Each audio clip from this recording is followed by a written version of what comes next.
Bapak Ibu Saudara yang saya kasih dalam Tuhan, sebagaimana yang telah saya sampaikan lewat pengumuman di akun Facebook saya, bahwa hari ini tema dari kebaktian kita adalah menegur Tuhan.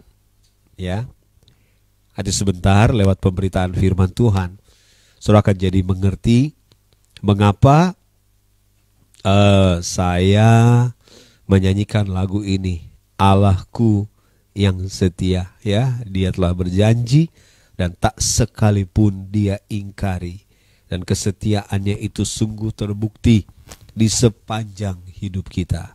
Saya yakin jika kita benar mengerti akan hal ini, maka kita akan berkata kepada Tuhan, Tuhan, sepanjang hidupku aku pun akan setia, bahkan untuk selamanya aku mau melayani dan mengasihi Engkau, karena tidak ada Tuhan seperti Engkau yang setiawan adanya. Puji Tuhan. Mari kita akan melihat satu ayat di dalam Kejadian pasal 25 ayatnya yang ke-21. Kejadian pasalnya yang ke-25 ayat 21 mengatakan seperti ini.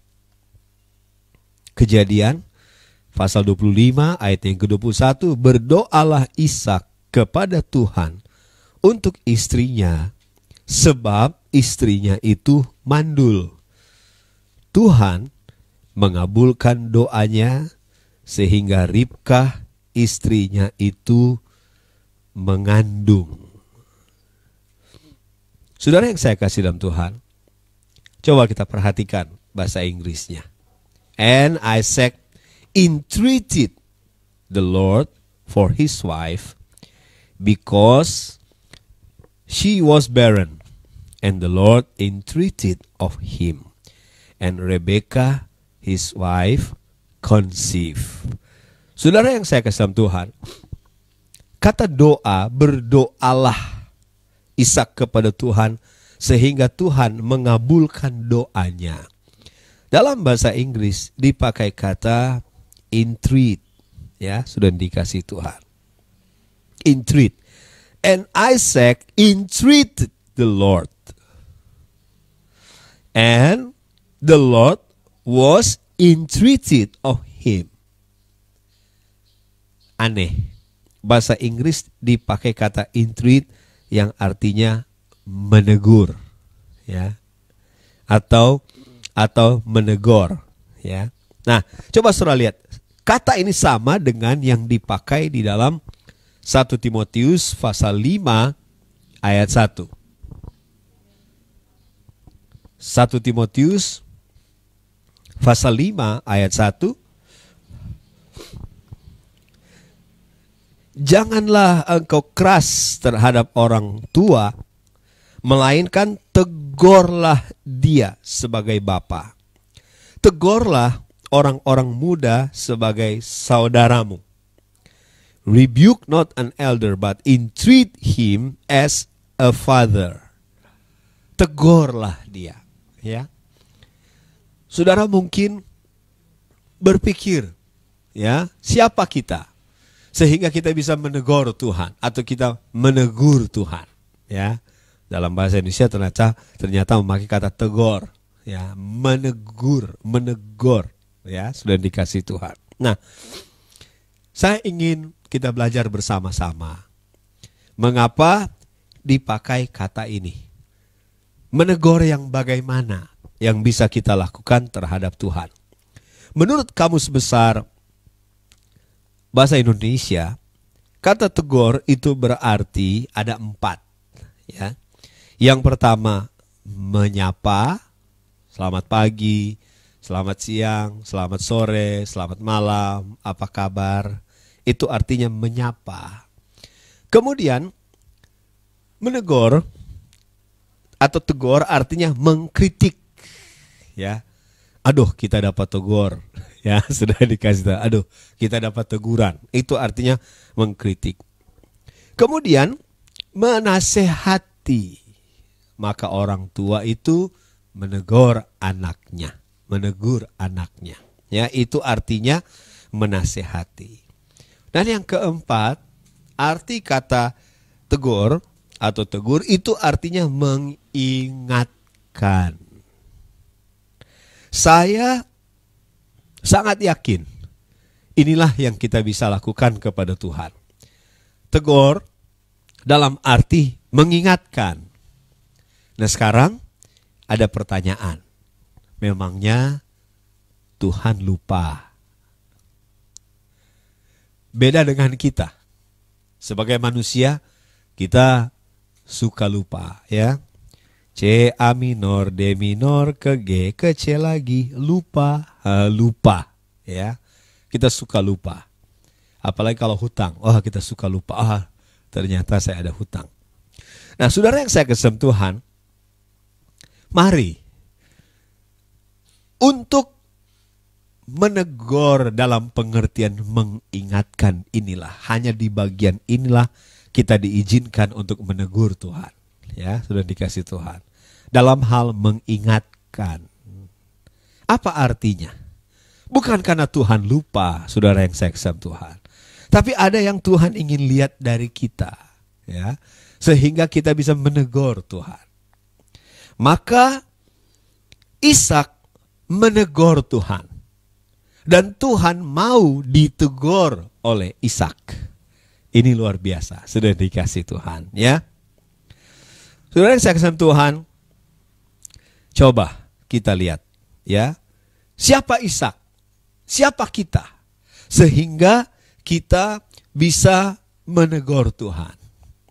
Mari kita lihat syarat, siapa sajakah orang yang bisa menegur Tuhan. Ya, yang kita, untuk yang pertama, kita ambil contoh Ishak. Nah, ini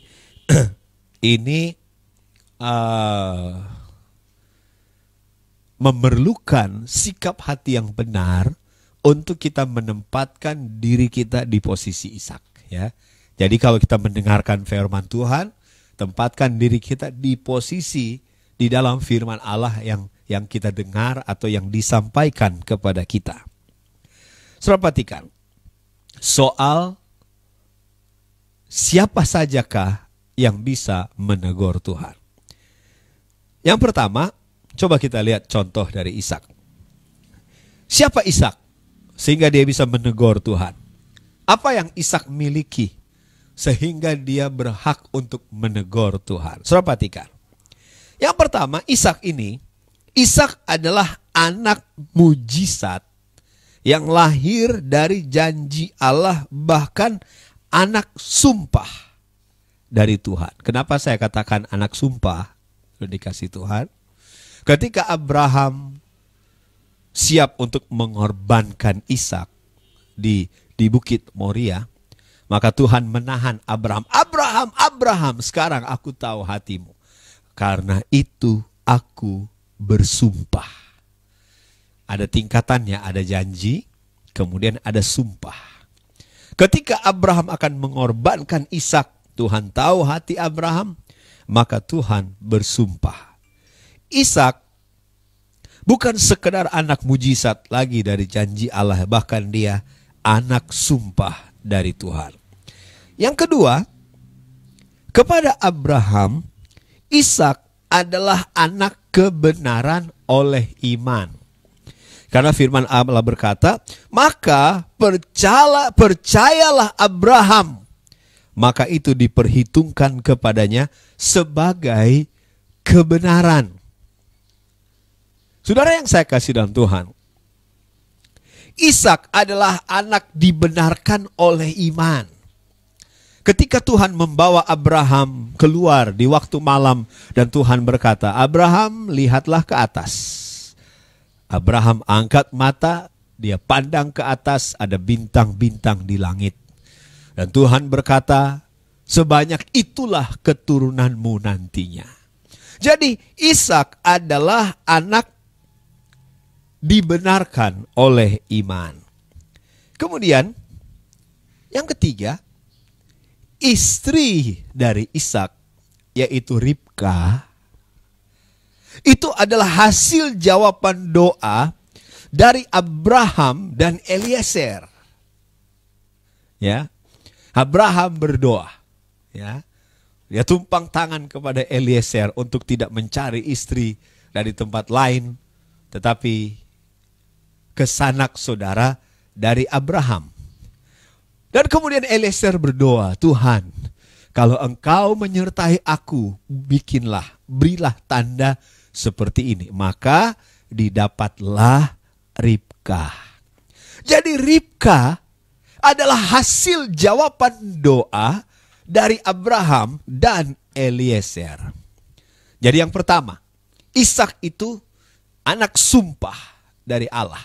Ya, dia bukan hanya janji untuk mengadakan mujizat atau lahir dari mujizat di masa tua dari Abraham, tapi dia anak sumpah sesudah pengorbanan dari Abraham ketika dia akan mengorbankan Ishak di Bukit Moria. Yang kedua, Ishak adalah anak dibenarkan oleh karena percaya, oleh karena iman. Ketika Abraham percaya keturunannya seperti bintang di langit, maka dia dibenarkan. Kemudian Ribka itu adalah hasil jawaban doa. Nah sekarang, Tuhan tidak punya pilihan lain. Tuhan tidak punya rencana A, rencana B, rencana C. Beda dengan manusia, rencana A gagal, rencana B gagal, rencana C gagal. Rencana Allah, firman Allah, janji Allah itu hanya bisa ditepati, digenapi, dipenuhi lewat Ribka. Tuhan tidak punya jalan lain. Janjinya untuk keturunan Abraham seperti bintang di langit, seperti pasir di pantai, itu hanya lewat Ishak. Dan Ishak tidak bisa melahirkan. Yang bisa melahirkan adalah Ribka. Sekarang Ribka mandul. Sekarang satu-satunya jalan untuk janji Tuhan, untuk firman Tuhan, untuk perkataan Tuhan jadi kenyataan dalam hidup Abraham yang adalah sahabat Allah, itu hanya lewat Ribka. Nah sekarang Ribka mandul. Menurut saudara, ini masuk akal atau tidak? Sehingga Alkitab berkata, maka Ishak, saya yakin sekalipun ini terjemahan bebas, Ishak berkata, Tuhan, engkau kan setia. Engkau Tuhan, Allahku, ayahku, begitu percaya engkau sanggup, engkau berkuasa melaksanakan apa yang engkau katakan, dan engkau setia. Saudara yang saya kasihi Tuhan. Tetapi sekarang Ribka yang adalah jalan di mana janjimu akan menjadi kenyataan, Ribka mandul. Maka Ishak menegur Tuhan. Menegur di sini dalam arti yaitu dia memperjuangkan janji Tuhan dengan kerinduan dan dengan percaya bahwa Tuhan akan melakukan apa yang dia katakan karena dia setia dan dia sanggup. Ishak menegur Tuhan karena iman. Ishak, dia percaya akan janji Tuhan. Tidak mungkin janji Tuhan tidak jadi kenyataan. Dan janji Tuhan hanya lewat Ribka, tidak boleh lewat lain. Sudah dikasih Tuhan. Pengalaman dari Ishak, lihat ayahku Abraham. Janji Tuhan kan hanya lewat Sarah. Janji Tuhan tidak lewat keturunan yang lain, tidak lewat ibu yang lain, tetapi hanya lewat Sarah. Ishak tahu, tidak peduli Sarah sudah mati haid, tidak peduli rahimnya sudah kering, tetapi kalau Tuhan berjanji, Tuhan pasti akan menggenapi. Nah sekarang pengalaman dari Ishak, apa yang dia lihat dari mama papanya, dari ayah ibunya, Bahwa apapun yang terjadi, semustahil apapun satu keadaan, janji Tuhan pasti menjadi kenyataan. Nah sekarang Ribka, satu-satunya cara untuk janji Tuhan, satu-satunya saluran untuk janji Tuhan jadi kenyataan, sekarang mandul. Tidak ada lain yang bisa dia kerjakan selain menegur Tuhan. Artinya mengingatkan, Tuhan kan setia. Tuhan kan engkau sanggup.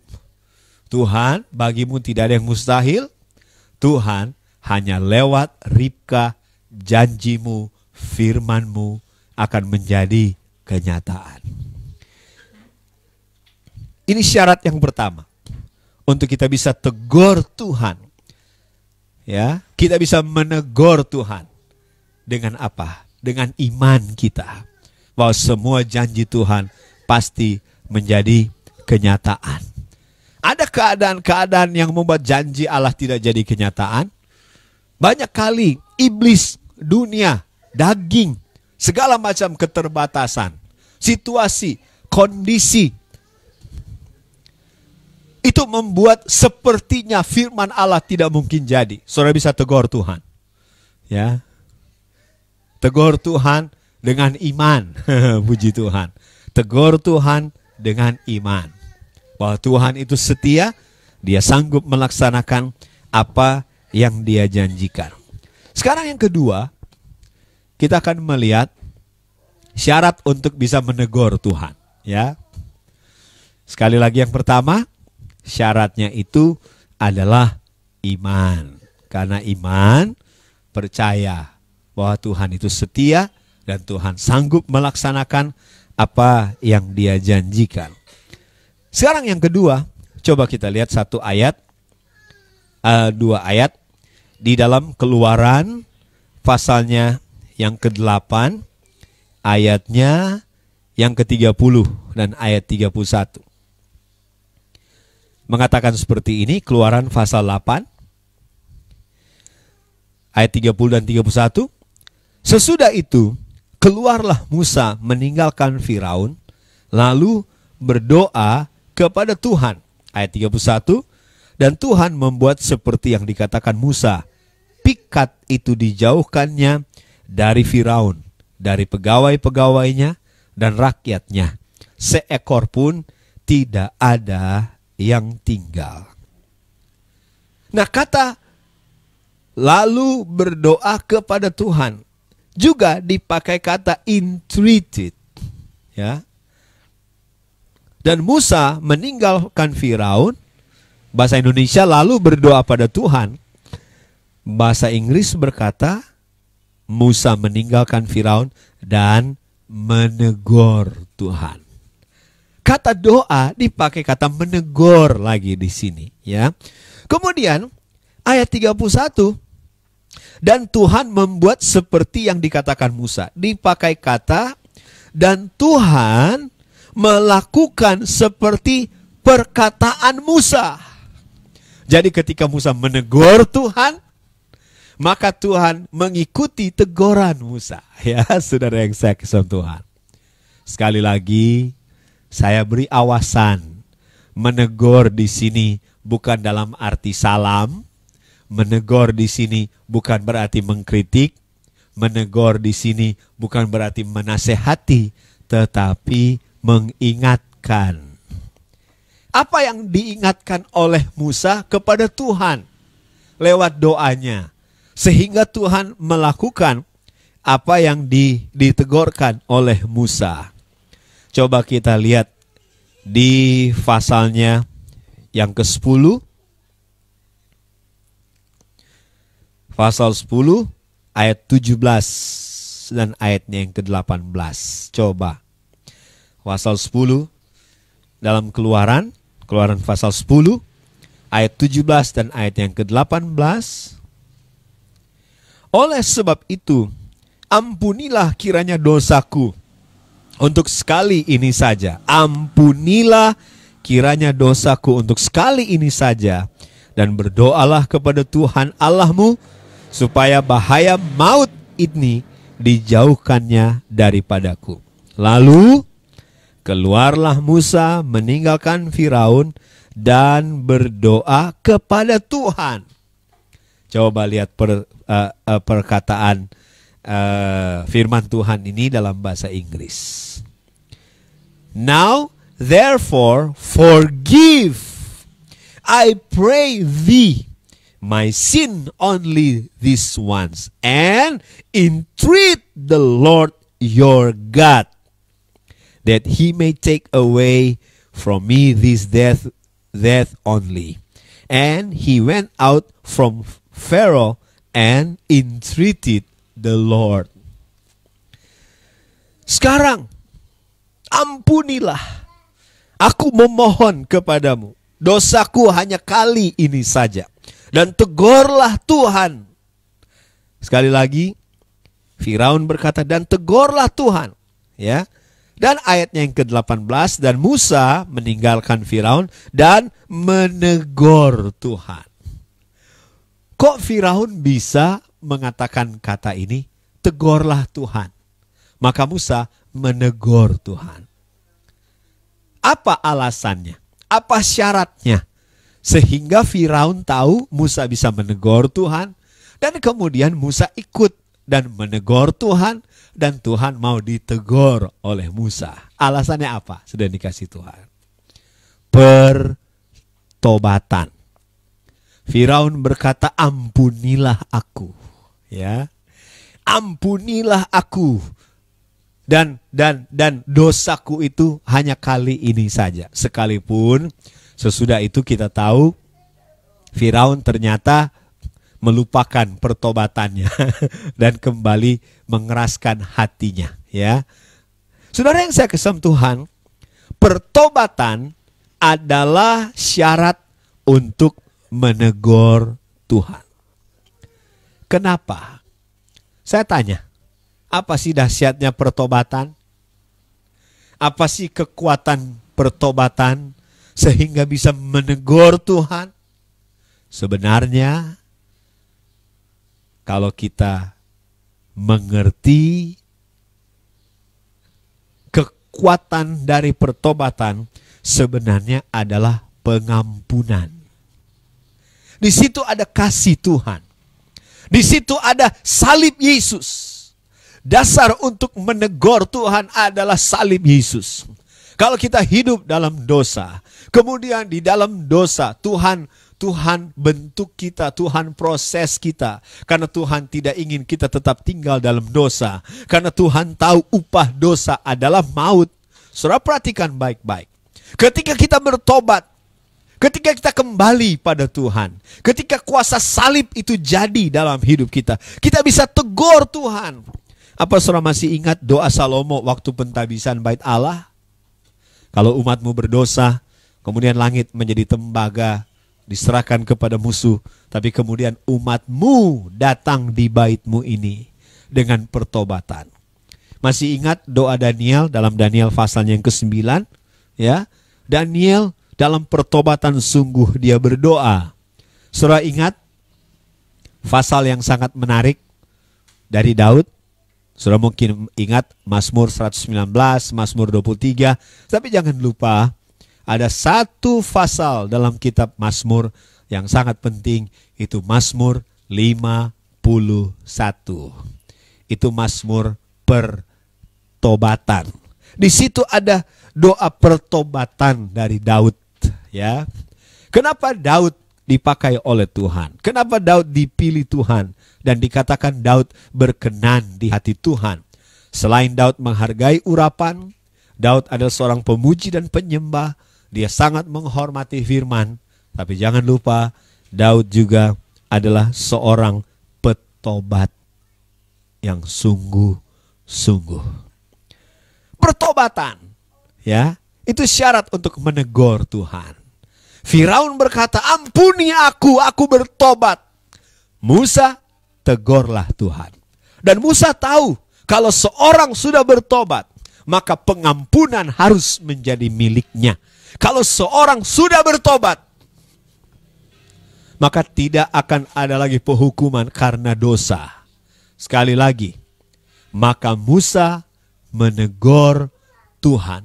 Tuhan, Firaun sudah bertobat, ampuni dia, lalukan tulah ini. Tulah berlalu, Tuhan dengar teguran dari Musa.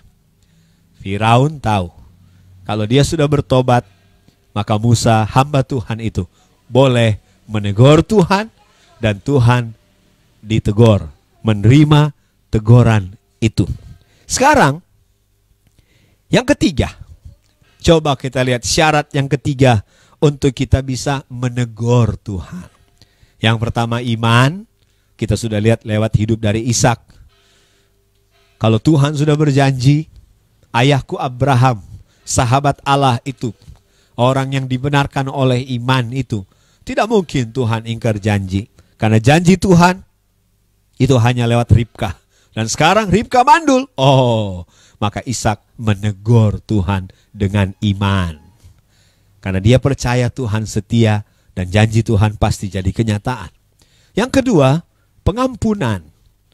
Firaun tahu kalau dia sudah bertobat, dia minta ampun, maka dia bisa berkata kepada hamba Tuhan itu, Musa, tegurlah Tuhan. Musa pun tahu kalau seorang sudah bertobat, maka dia berhak dapat pengampunan dan hukuman atas dosa tidak ada lagi. Sekali lagi sudah dikasih Tuhan, barang siapa yang menerima Yesus, di dalam Yesus tidak ada lagi penghukuman. Ya, maka Tuhan tahu apa yang ditegurkan oleh Musa dan Firaun, maka Tuhan melakukannya. Yang ketiga, coba kita lihat ayat firman Tuhan. Hakim-Hakim pasal 13 ayat yang ke-8. Hakim-Hakim pasal 13 ayat yang ke-8. Lalu Manoah memohon kepada Tuhan, katanya, ya Tuhan, berilah kiranya abdi Allah yang kau utus itu datang pula kepada kami dan mengajar kami apa yang harus kami perbuat kepada anak yang akan lahir itu. Lalu Manoah memohon pada Tuhan. Terjemahan bahasa Inggris, lalu Manoah menegur Tuhan. Apa? Manoah menegur Tuhan. Saudara yang saya kasih dalam Tuhan, apa syarat yang ketiga untuk kita bisa menegur Tuhan? Yaitu kebenaran. Saudara perhatikan, ketika berita tentang kelahiran Simson, ya, yang secara mujizat kepada Manoah dan istrinya, ya, berita ini datang kepada istri dari Manoah. Ketika Manoah mendengar berita ini, dia menegur Tuhan. Alasannya apa? Karena kebenaran. Saudara perhatikan baik-baik. Tuhan, Engkau sudah berjanji, Engkau sudah berfirman, Engkau akan berikan anak ini, anak mujizat ini, anak yang akan Engkau pakai untuk menjadi Nasir Allah. Engkau akan pakai dia jadi hakim.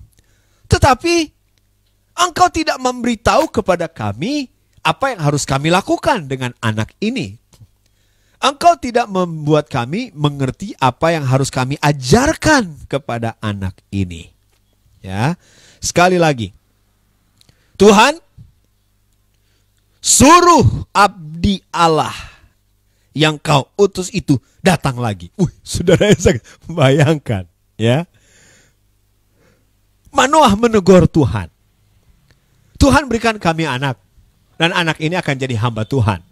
Tapi Tuhan tidak memberitahu kepada kami apa yang harus kami ajarkan. Suruh abdi yang engkau utus itu datang lagi. Wah, saudara saya kasih dalam Tuhan. Mengapa Manoah bisa melakukan ini? Mengapa Manoah bisa menegur Tuhan? Tuhan beri anak, anak yang Tuhan akan pakai jadi abdi Allah, jadi alat Tuhan, jadi hakim Tuhan. Tapi Tuhan tidak berikan kami bahan yang akan kami berikan untuk anak ini, untuk kami ajarkan kepada anak ini. Ya, materinya Tuhan tidak beri. Ya, maka dia menegur Tuhan. Karena Manoah ingin membesarkan anak ini sesuai dengan kebenaran Tuhan.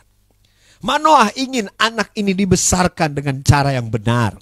Manoah ingin anak ini dibesarkan dalam lingkungan yang benar. Manoah ingin memperlakukan anak ini dengan kebenaran. Manoah ingin memperlengkapi anak ini dengan kebenaran. Manoah tidak mau salah jalan. Manoah tidak mau salah arah. Dan karena kebenaran, karena ingin mengetahui kebenaran, dan karena kebenaranlah Manoah bisa menegur Tuhan. Apa Tuhan lupa akan kebenarannya? Apa Tuhan lalai akan kebenarannya? Tidak. Tapi Tuhan ingin lihat betapa kita menghargai kebenaran yang Tuhan berikan kepada kita. Kalau kita ingin hidup benar di hadapan Tuhan, Tuhan akan lakukan semua. Kalaupun ada yang menghalangi kita untuk mengetahui kebenaran, wah, Tuhan akan melakukan semua untuk kita hidup benar di hadapan Tuhan. Yang terakhir, mari kita lihat yang terakhir, syarat untuk menegur Tuhan. Yang pertama iman, yang kedua pertobatan, yang ketiga kebenaran, yang keempat, coba kita lihat 2 Samuel pasal 24 ayat 25. 2 Samuel pasal 24 ayat yang ke-25. Lalu Daud mendirikan di sana mezbah bagi Tuhan dan mempersembahkan korban bakaran dan korban keselamatan. Maka Tuhan mengabulkan doa untuk negeri itu dan tulah itu berhenti menimpa orang Israel. So, perhatikan, kata Tuhan mengabulkan doa untuk negeri itu diterjemahkan dalam bahasa Inggris, maka Tuhan ditegur. Maka Tuhan tertegur untuk tanah itu atau karena tanah itu. Daud tidak menegur Tuhan secara langsung dan berkata, Tuhan salah. Tuhan ini itu dan lain sebagainya. Atau mengingatkan Tuhan sebagaimana yang dilakukan oleh Ishak, sebagaimana yang dilakukan oleh Musa dan Firaun dan juga oleh Manoah. Tidak. Daud tidak melakukan dengan iman. Daud tidak menegur Tuhan karena pertobatan. Daud tidak menegur Tuhan karena kebenaran.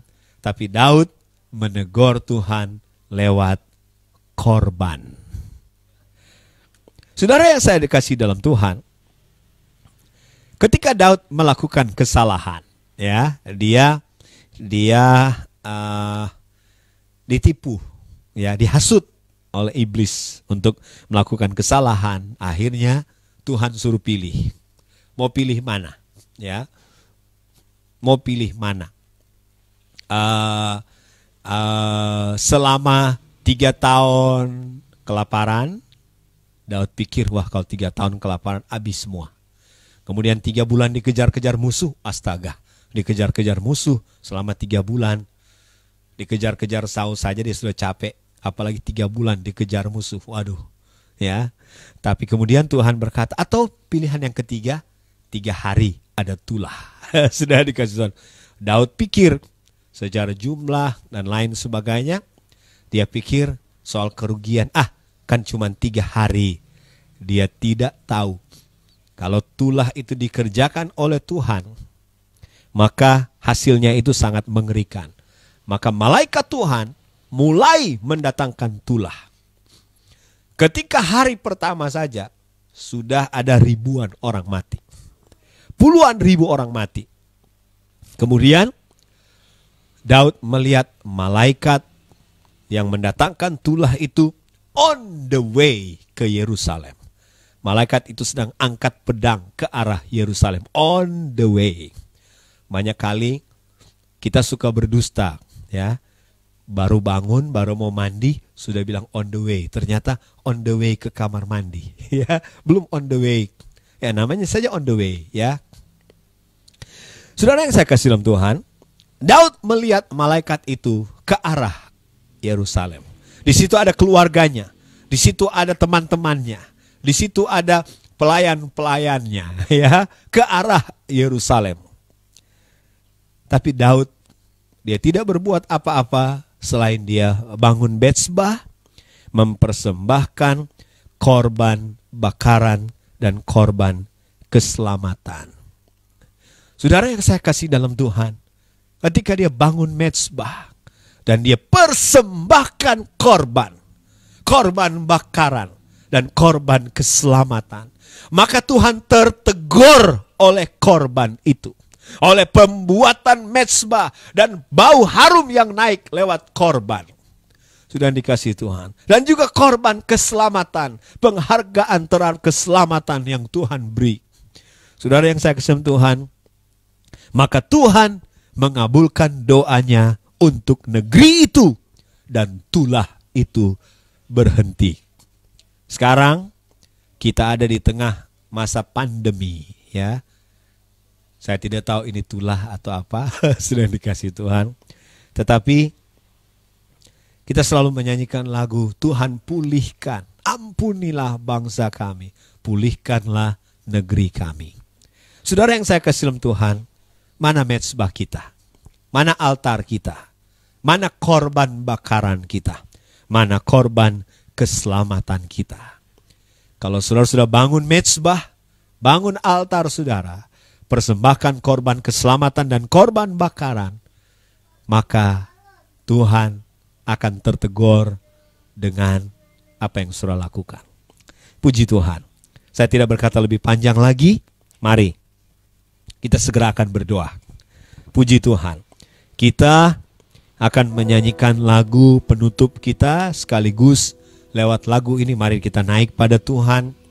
Kita datang pada Tuhan dalam iman, dalam pertobatan yang sungguh, kerinduan untuk hidup benar di hadapan Tuhan, dan mempersembahkan hidup kita sebagai korban yang hidup, kudus lagi berkenan kepada Tuhan. Maka Tuhan akan tertegur oleh apa yang kita lakukan. Ya, Tuhan akan menerima teguran kita. Bukan karena Tuhan salah sehingga dia bisa dikritik. Bukan karena Tuhan saudara yang saya kasih Tuhan, Tuhan lupa, sama sekali bukan. Tapi karena dia ingin melihat penghargaan kita, iman kita, ya, keinginan kita untuk hidup benar di hadapan Tuhan. Tuhan akan buat semua doa kita jadi kenyataan, ya. Tuhan akan berperang ganti kita dan lain sebagainya. Mana semua yang sudah harapkan dari Tuhan. Puji Tuhan.